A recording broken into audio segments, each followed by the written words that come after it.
Hey guys, I'm Tim. I'm Bob. I'm Mike. And this is the Board Game Rundown, and today we're doing a review of Fossilis from Kids Table Board Games.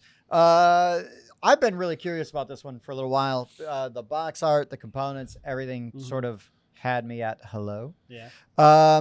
In this game, which was sent to us by Kids Tables Board Games for purpose of review, in this game, a dig site, right, has been discovered, and we are going to be digging up these fossils to try to score as many points as we can, right? Yeah. On your turn, you've got 4 energy that you're going to spend to do various things. We'll get into that in just a second. But we kind of wanted to show off this cool thing about setting up the whole board. So there's this tray here, and there's all these little compartments inside this tray, and there's all these fossils that we've mixed up and in there. So we don't know what's under what.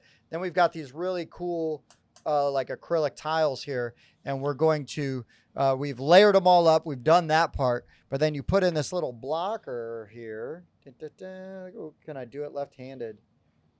And then we just yank. Come on, Mike, put your finger on there.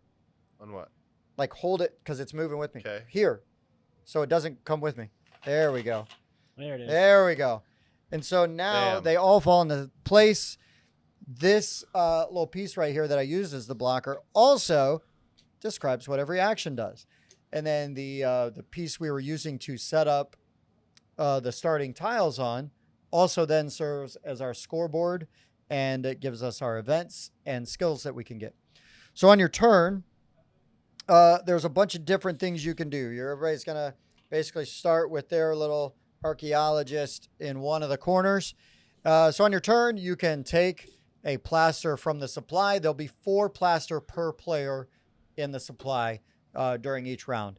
So you take a plaster to the supply, you add it to your player area so you can keep track of it. You can move 1 or 2 spaces in any direction as long as there's not a gaping hole next to you.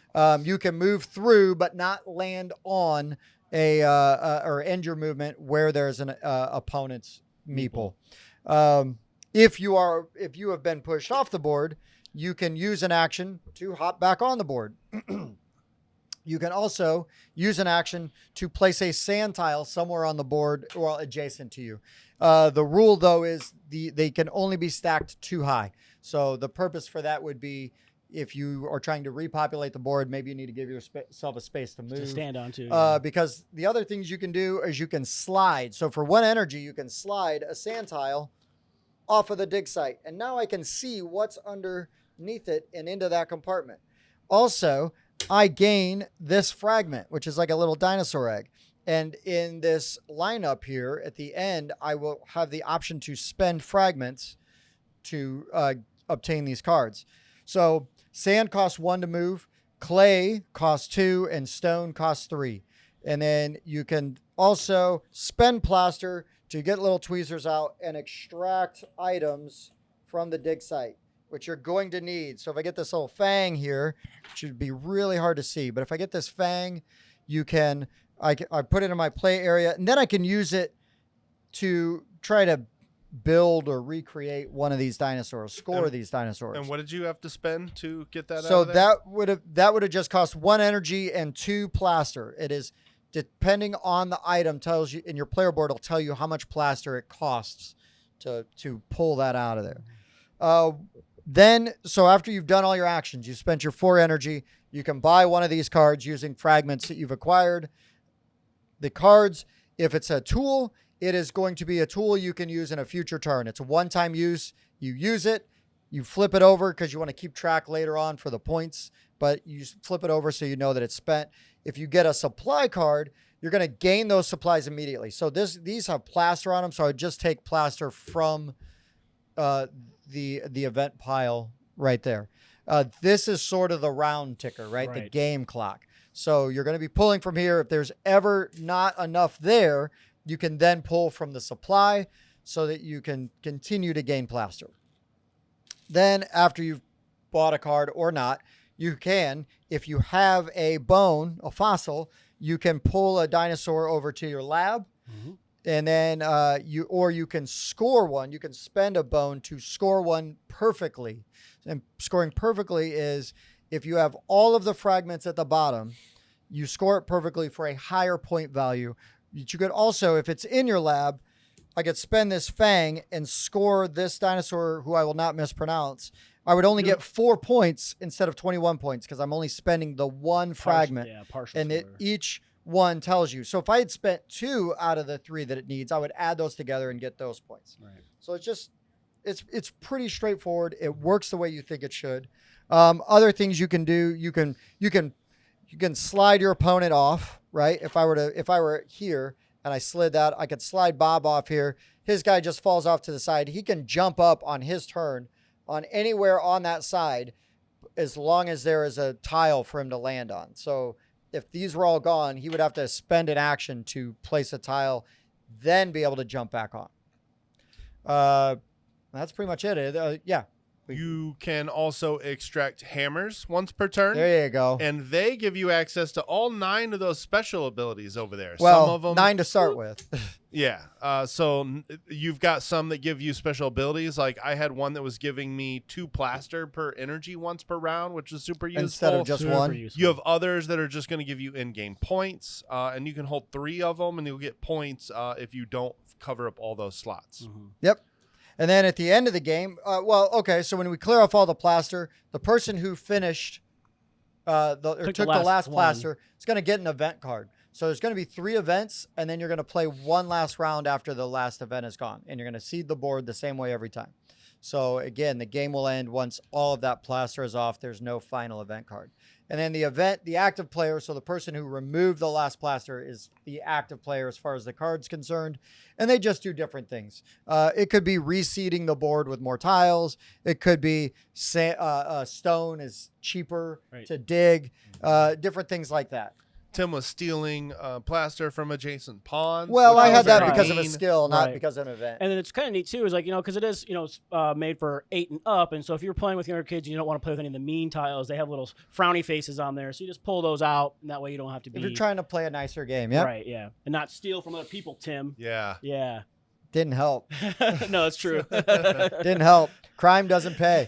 And then at the end of the game, you're going to score based on your tags that you have with your dinosaurs. So like majority of each sort of tag is worth 3 points each. Mm-hmm. Majority is 3 points each. And then if you have 3 or more of a tag, you get a certain you. amount of point value for each. If you have the majority in each category, it's going to be 3 points. If you have one of every one, which is 9, you're going to get 12 points for that. Thank you. Yeah. Perfect. And I say that because the iconography is fantastic. It's really good. No, it really is. You also get points for every leftover fossil. So if you, like, for example, the skulls are not used for any of the dinosaurs, but they're worth a whopping 12 points at the end of the game, which can be worth it, even though you got to spend 6 plaster to get them. Right. But other than that, dinosaurs, the tags, and of course all these cards. Well, not all of them. Most of them. A lot of those cards are have worth points. points. There's some of them that are even like 6-pointers in here too, like this one, for example, which is pretty cool. Some of them even give you a bone that you can use to score or for dinosaurs. So yeah, good variety in these cards. Yeah, and that's really it. Yeah. That's really it. Why don't we go into our thoughts about Fossilis? Bobby. Yeah. What'd you think, man? Well, I'm a sucker for fancy bits, and that thing was awesome. Like watching Tim take this lid and he like throws all the fossils in there, puts this on there, and like shakes it up, and that way everything's randomly distributed inside there, so you don't know what is where. And then you put this guy down there, and you start putting those tiles on, and the way that slides out, super cool. The acrylic tiles are super nice, not high quality. These are nice. And then, like I said earlier, the iconography is great, right? So you see the little shields on this, so you know that's what's going to be your victory points. And then on everybody gets a player board, it tells you what's worth how many points, and how to score your different categories and tags. It has a breakdown of like, you have 4 energy, plus you can use any number of tools. It tells you what order to do everything in. Like this is a nice handy player aid to have. And then even on this little board here, it tells you that you're going to put a number of pieces. You go to 4 times the number of players. You're going to play through 3 events with those amount on there, and then you're going to play one more time with the same amount. And I mean, it's just it did a really good job of the iconography and keeping it streamlined. And insane. more along the lines of the components, just the fact that that is used to set the board up. Then you flip it over, and then it's that. Right. And then the action sheet, I didn't even notice that. Like our entire first game, it was sitting on the table. I didn't even pay attention to it. I'm like, man, if only there was an action reference. You mean that? Yeah, we had one the whole time, and it doubles as a hold the tiles in place while you slide the thing out. Scraper there. I love the dual purpose use of those components. I mean, you could even maybe rig some electricity up to it, so if you hit the sides, you know, you get a little buzz. Yeah. I love it. Oh boy! But no, those little tweezers are great for pulling out, you know, because otherwise it can be tricky to get your finger in there and scoop those out. But it worked really good. It wasn't like difficult to get any of the pieces out at all. Yeah, that was and the art is nice, right? Like it's it's really good. It's like really good. I think this would be really good for kids, you know, to like learn about dinosaurs and to kind of, you know, get them in because, you know, kids love dinosaurs, right? Like, you know, it's weird. As an adult, nobody asks you what's your favorite dinosaur, which is kind of sad. I know. It is, really. I'm not going to fall for that. Nah, dang it. Okay. Try serious. But no, you know, supplies and the tools, so there's different types of cards to go for. Plus, they're going to give you, you know, points for doing those. You can push tiles with people on them to knock them off. So if, like, Mike's running away with it, we'll just keep knocking them off the edge so that he has to keep spending actions to get back up. But no, it was fun. I didn't score well at all. It was more about just learning the game for me the first time, and I wasn't trying to min-max points or anything like that. But Thank you. But it was still still fun. It was still like a good time, like digging through, pushing tiles around, and trying to see how much I could, you know, stuff I could gather every turn. Mike, what'd you think? I like this game a lot. I mean, it is very approachable and it's easy to teach. Like you can teach people in about 5 minutes. That's really easy to teach. And then. But there's a lot of meaningful decisions to be made in this game. I mean, I just like the whole concept of like, okay, I'm starting in this corner. All right, I'm going to move here for 1, and then I'll slide this off for 2 and 3. And then, okay, for my 4th, I'll take some plaster. Now I'm set up to hopefully be digging in these 2 little areas around my meeple here. And then taking the little tweezers, which if I can see that, I thought this would be kind of gimmicky. I was like, really? I got to dig in there and I got to like find the bone out of like the 4 or 5 or sometimes 7 that's sitting in there. But I actually enjoyed this part. It's sort of like therapeutic to, I found a rib. I don't know. There's just, I actually enjoyed that part, whereas I really thought this part would be gimmicky. I'm like, this is dumb. It's going to fall out. They're not going to be easy to grab. But it's actually pretty fun pulling those out. And this game feels good. I mean, this is a novel mechanic I've never seen in a game before. They could have very easily just taken cardboard and put it under there. And like, I don't know, put some icons underneath there. Yeah, or it's like spend to draw a card or something. Or like they put cards under there that shake up which ones are available. But no, they actually made a plastic well with tweezers to dig the fossils out of the ground. I think that concept is fantastic. But just the game mechanics here are very good. Like, I went for a bunch of dinosaurs the first time we played and won. And then I went for digging a bunch of bones. I actually pulled this one of a special ability that was 5 points for every leftover fang I had. So I just kept trying to get fangs and just hang on to them and not even use them for dinosaurs. I also bought very few cards. So I was really going heavy on digging up fossils and stuff. And so I feel like there's replayability here. There's a lot of different combinations of abilities that you could combine. I was really impressed with this. I like this game a lot. And there's a whole stack of event cards, and you only use 3 at a time. So to kind of build on what Mike was saying is, now, full disclosure, I love a game with great table presence. I will play an ugly, old, and busted game and have a great time with it.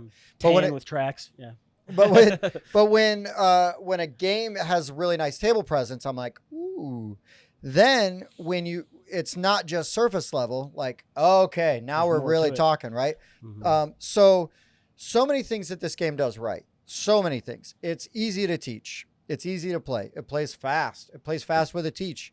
I mean, we had like a bathroom break and it still took like an hour. Yeah. You know what I mean? Yeah, like half that was literally waiting for Mike. Oh. Yeah. It was fast enough. Yeah. It was a sub 4 minute bathroom break. But as you were. It's all of the turns, even some of the suboptimal turns still feel I guess they still felt good to me because I'm still kind of doing stuff. It's easy to get resources. I mean, yeah, maybe you're going to spend 3 of your actions just to get plaster, but then you're going to spend that plaster to dig a bone out. You know what I mean? And now you got a bone, which then is going to let you get a dinosaur. And maybe you'll just score it partially, or maybe that's the bone you need to score it perfectly. You know, it's very easy to get the fragments to then buy something out of the lineup. I don't know how, but like almost every time, there's something affordable in the lineup. Now, maybe I don't have the exact right tile I need, but I never felt like I was priced out. It's more like, okay, if I want to buy this, I need to get over there so I can get the yellow amber thing. You know what I mean? So then I can buy that card. So the market was always moving. The market never felt stagnant. The dinosaurs never felt stagnant. Like, ugh, I don't want any of those. For me, so far, every time I played this, I'm like, okay, which one? Okay, I can take this one. Like, it never felt like, these are all junk dinos. I don't want any of them. There's like, a big stack of dinosaur cards, too. Yeah, there's a massive And the art amount on them's great. They're all really good. They're cool looking, you know. And again, the iconography in this game is so solid. It makes teaching so easy. And then also playing so easy because I just have these really quick references. How much was that? Oh, yeah, it's right here. How many points is that worth? Oh, it's right here. I mean, it's all literally right there in front of you, which is awesome. So, yeah, I thought this would be a gimmick, but really, like, it makes sense because to spread out the fossils the way that they do, I mean, you can't just it's no good if you're like, oh, I got to get in there with my finger. Like, that's dumb. Like, it feels thematic also to be going in and getting them out. It makes sense. It's I don't know. It's efficient. You know, it's on theme, but it doesn't feel like over the top or overproduced. At any point did this feel like overproduced. Just really well produced.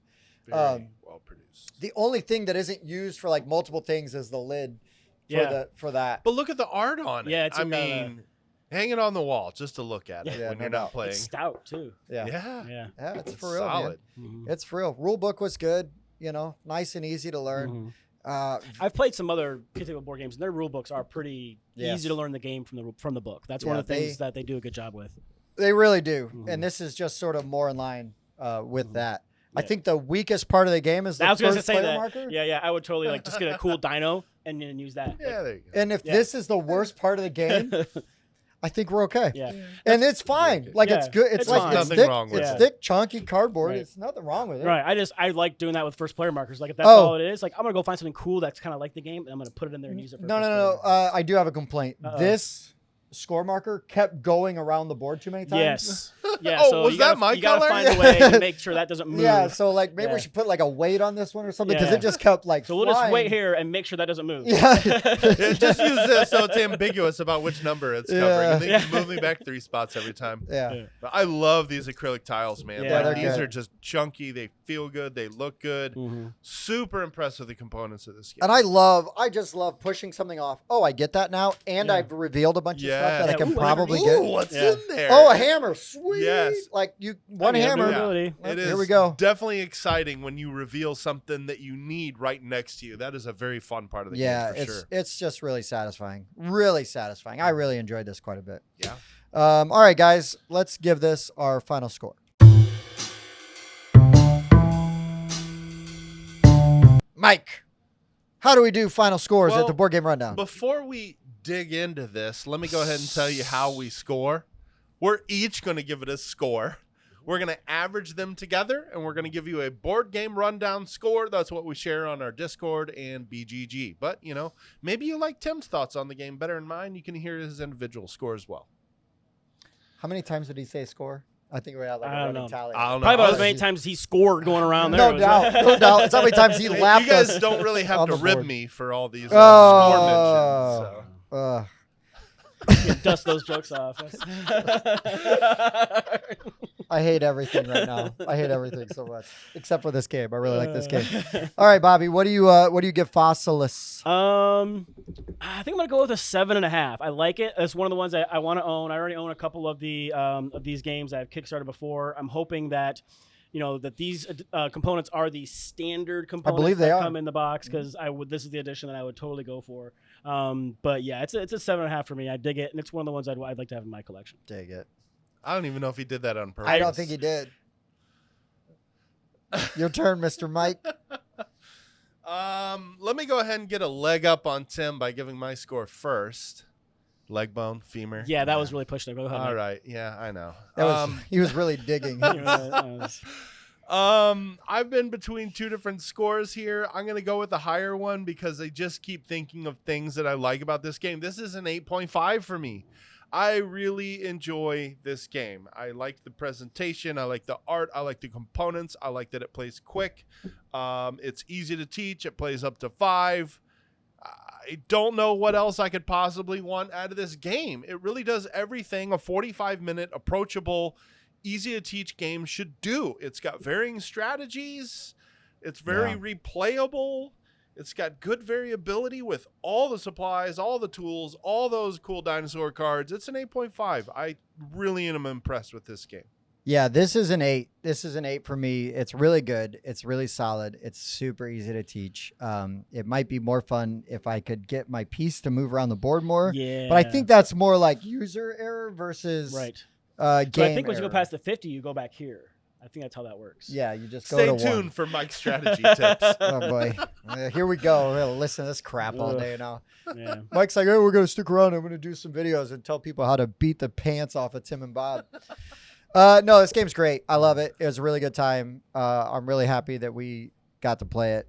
So if we take all of our scores, Mm-hmm. and we do average them together, it's an 8. Yeah, my number was right. Yeah, well. Yeah, no, really good. Lots of fun. Yeah. Anything else you guys want to add before we wrap up? I don't think so. So if you found this video helpful or useful, please consider liking, subscribing, commenting on the video. Subscribing will let you know when we've got other reviews of other games that you might like. Comment, let us know what your favorite dinosaur is. See, Bob, we'll ask. Yeah. I'm not going to ask what your favorite dinosaur is. I want to know what your favorite dinosaur is. And hopefully you learned enough from this video to sink your teeth into it. Oh, God. Okay, so Those jokes are older than these dinosaurs. no doubt. I will also say we do have a Patreon if you'd like to support the show in a financial way to help us keep producing great content. But really, honestly, commenting and liking and subscribing and just being around is an awesome way to support us for free, and we appreciate that. Okay, guys, for the Board Game Rundown, I've been Tim. Bob. I'm archaeologist Mike. I'm glad that joke landed. Yeah, maybe we can get some Patreon money to buy him a new joke book. No doubt. Thanks for watching, guys. We'll see you next time.